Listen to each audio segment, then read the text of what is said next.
En el presente video tutorial generaremos el cálculo de las medidas de impacto potencial. Bueno, pero para ello tendríamos que generar inicialmente las medidas de asociación que en el video tutorial anterior no habíamos desarrollado para que ustedes también tuvieran la oportunidad de ejercitar. Pero bueno, si partamos del ejercicio 1, en él lo que tenemos es el estudio de análisis de asociación, en este caso para analizar, digamos, la asociación entre bronquitis aguda y el daño producido por meningoencefalitis purulenta, es decir, en qué medida la meningoencefalitis purulenta está asociada al antecedente de bronquitis aguda, o lo mismo, en qué medida la bronquitis aguda explica la consecuencia o explica el daño producido en niños que posteriormente derivan en meningoencefalitis purulenta. Pues bien, habíamos generado las medidas de frecuencia epidemiológica y hemos calculado prevalencia en expuestos, en no expuestos, odds en expuestos y odds en no expuestos. En las medidas de asociación, pues no es necesario calcular ambas. Podemos calcular tanto razón de prevalencia como razón de momios. Yo lo que digo o lo que propongo es que ustedes traten de priorizar siempre y calcular razón de momios, dado de que muchas de las pruebas estadísticas que se generan en salud, pues se hacen aplicando, se calculan utilizando la razón de momios. Por lo tanto, es de interés que el epidemiólogo practique y aprenda a interpretar y a generar este tipo de medidas de fuerza de asociación. ¿Cómo calculamos la razón de prevalencia? Pues sencillo. Se divide la prevalencia en expuestos entre la prevalencia no expuestos. Veamos que es una división, por tanto, el producto es una relación que nos dirá qué tantas veces es mayor el numerador con respecto al denominador. O sea, una comparación de volumen o de magnitud entre el numerador y el denominador. Tenemos tres opciones de resultado. Que el resultado sea mayor de 1, lo cual que nos dice que lo que está en el numerador es mayor que el denominador, que el resultado sea igual a 1, que nos estaría confirmando que ambas cifras, tanto numerador como el denominador, son iguales, o que sea menor a 1, en el cual nos dice que las cifras contenidas en el denominador serían mayor que el numerador. Exactamente lo mismo pasará con la odds ratio. Entonces lo interesante no es tanto el resultado, sino saberlo interpretar. Y para interpretarlo tenemos que tener claro qué es lo que tenemos dentro de la fórmula.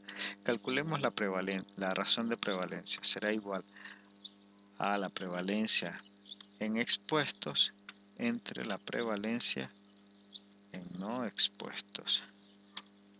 Y nos da igual a 3. 3, que es lo mismo decir 3 entre 1.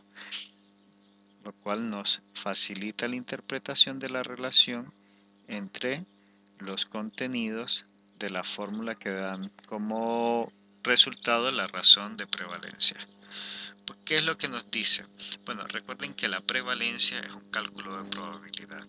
Por tanto, lo que nos dice es que la probabilidad de presentar meningoencefalitis purulenta en los expuestos, es decir, en los niños que tienen antecedentes de bronquitis aguda, es 3 veces superior que la probabilidad de tener meningoencefalitis cuando no existe el antecedente de exposición a bronquitis aguda. Nos habla de que la probabilidad de padecer la enfermedad en los expuestos es 3 veces mayor que la probabilidad de tener la enfermedad en los no expuestos. La razón de momios. Procedamos a calcular la razón de momios. ¿Cómo se calcula? Pues es una relación nuevamente entre la odds de expuestos entre la odds de no expuestos. Veamos qué resultado tenemos. Odds de expuestos entre odds de no expuestos. Nos da igual a 17, lo cual es igual también a decir 17 entre 1. Recordemos que la razón de momio no expresa una probabilidad, expresa una razón de ventajas. lo que es decir, una posibilidad, no probabilidad como en la prevalencia, sino razón de ventaja o posibilidad. Por tanto, lo que nos dice es que la posibilidad o la ventaja de presentar la enfermedad en los expuestos es 17 veces mayor a la posibilidad o ventaja de presentar daños en los no expuestos. Lo cual es lo mismo decir,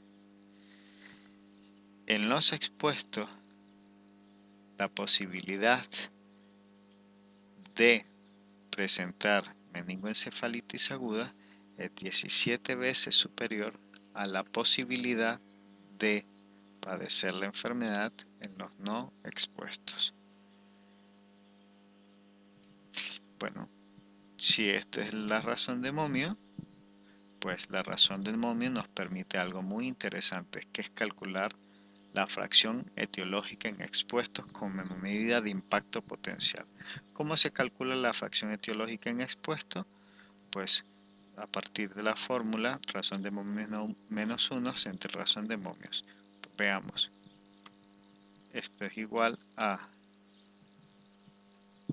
razón de momios menos 1 entre paréntesis entre razón de momios. Recuerden que esto es la fracción etiológica en expuesto, se expresa como porcentaje. Yo lo que he hecho aquí es activar la celda de porcentaje. ¿Qué es lo que quiere decir este 94%? Pues bien, analicemos. Estos datos son más fáciles de interpretar si si los graficamos. Recordemos que lo que tenemos es lo siguiente: tenemos una población de expuestos, en la cual, en esta población de expuestos, quitaremos temporalmente estas ayudas. En la población de expuestos tenemos que la prevalencia de daño en los expuestos es del 87%.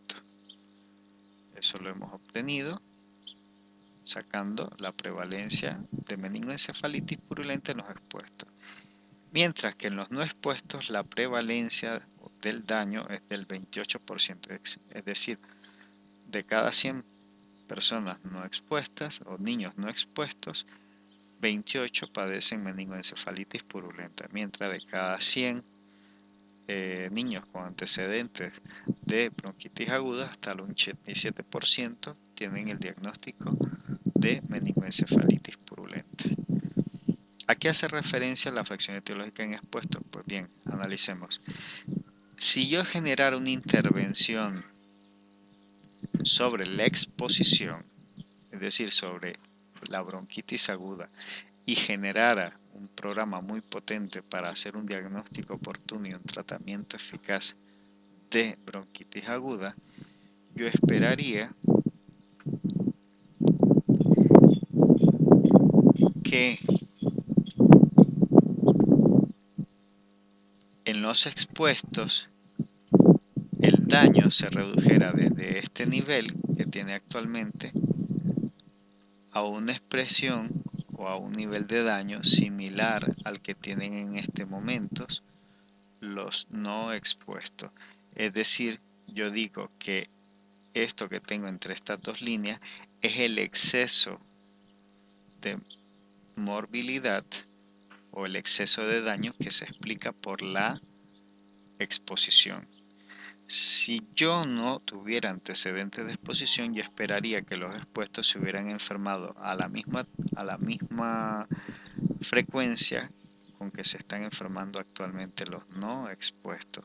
Por tanto, para mí, esto que está contenido entre ambas barras es el exceso de daño asociado o que se debe a la exposición. Por tanto, si yo genero una intervención que ataque efectivamente la exposición, yo esperaría que en los expuestos se redujera todo este exceso de daño, que equivale al 94% del daño que se presenta en los expuestos. Es decir, si yo tomara como el 100% toda esta área coloreada en amarillo en los expuestos, yo esperaría que del total o del 100% de esa área, un 94% de esa área de daño se redujera a partir de una intervención eficaz dirigida a la exposición. Es el exceso de daño debido a la exposición. ¿Lo ven?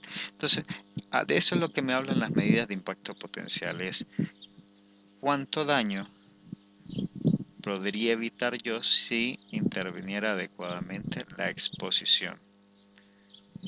Eso es lo que me dice la fracción etiológica en expuestos. Pues bien, los invito a hacer este mismo ejercicio con esta misma actividad con el ejercicio número 2. Pistas, por favor, traten de graficar adecuadamente las medidas de impacto potencial para que ustedes puedan identificar qué es lo que están calculando. Se les solicitará que calculen, dado que aquí están trabajando con incidencia, las medidas de asociación que ustedes pueden calcular será riesgo relativo. Entonces, luego nos interesa que ustedes calculen las medidas de impacto potencial que son susceptibles de calcularse a partir del cálculo de riesgo relativo. Interesa 1. El cálculo adecuado. 2. La interpretación adecuada.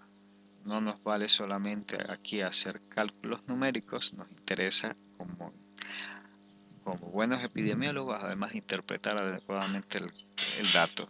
Para lograrlo recomiendo apoyarnos en medios gráficos. Utilicen gráficos de barras para interpretar adecuadamente los resultados. Les deseo muy buena tarde laboral. Hasta luego.